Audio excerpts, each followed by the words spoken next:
Sorti en 2013, Camion est un film réalisé par Raphaël Ouellet qui met en vedette trois comédiens bien connus de chez nous.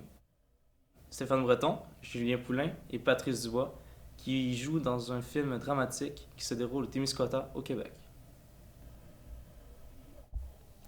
Dans le camion, on a affaire à Germain Racine, un camionneur d'expérience. Il est troublé par une grande dépression à cause qu'il y a eu un accident de la route avec une femme. La femme est morte, il n'était pas responsable, je tiens à le souligner. Alors donc, il appelle ses deux fils, Samuel et Alain, qui vont venir l'aider à passer à travers cette grande épreuve difficile. À travers tout ça, on verra un retour aux sources pour ces deux jeunes hommes. Une belle histoire, en fait. Tu te fais demain? Pas beau. Me lever tard. Faire changement? Toi, pas? Rien. Comment ça, rien? J'ai rien à faire, c'est tout.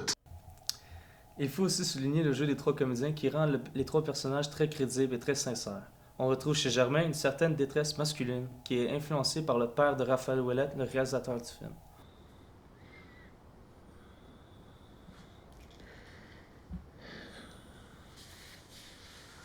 On retrouve aussi chez Samuel une certaine dérive par rapport à son ancien boulot et à son passé amoureux. C'est que je suis bègue, toi, Rebecca.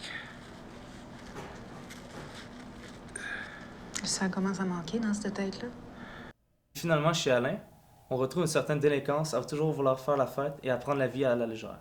Il y a des assurances pis tout, là, pis... Je fais ce que je veux, dans le fond. M'ennuyer de jouer de la guitare.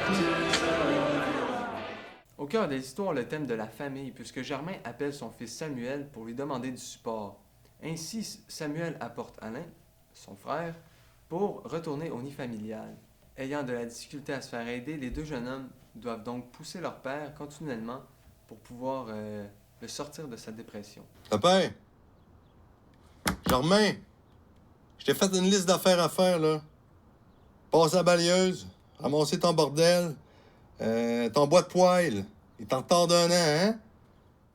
Camion est un film de style réaliste, notamment à cause de ses couleurs brun, gris, qui donnent une esthétique sale et fade, en plus de ses dialogues qui sont réalisés d'une justesse vraiment incroyable par les trois comédiens, qui ont une chimie, ma foi, exceptionnelle. T'es allé au centre d'emploi? Non, j'ai juste checké ça de même. Puis Bruno cherche quelqu'un pour passer à la gratte cet hiver, ouvrir des chemins et des cours. Au lieu de te morfondre, là, tu pourrais profiter de ton chômage, passer à la gratte l'hiver puis jobber un peu l'été. Arrive à ta pension, c'est pas comme s'il fallait que tu trouves une nouvelle carrière, là.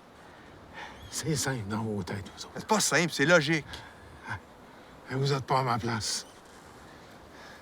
Les plans des paysages québécois permettent à chacun des trois personnages de se retrouver seul et de régler les problèmes du passé.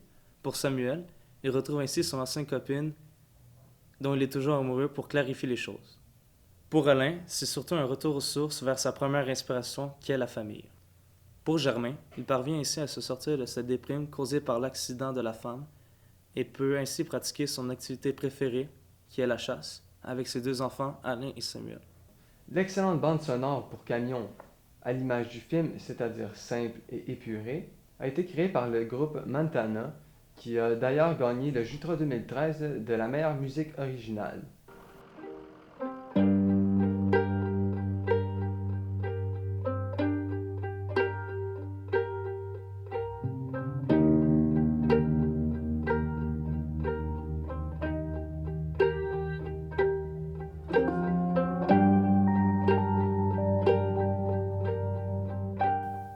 Le film Camion est une grande efficacité pour l'épanouissement des émotions par l'entremise du jeu des comédiens et des dialogues très justes et précis. Malgré quelques certaines longueurs à la dernière partie du film, Camion se démarque par ce réalisme sans faille et d'une authenticité parfaite. Avec une composition d'images parfaite, Camion utilise à merveille les procédés stylistiques, en plus de contenir une histoire sentimentale profonde. Même si le paroxysme est atteint dès le début, le film reste loin d'être ennuyant, puisque le spectateur peut s'adonner à une lecture décontractée du film. Il peut aussi profiter pleinement des paysages québécois du Témiscouata.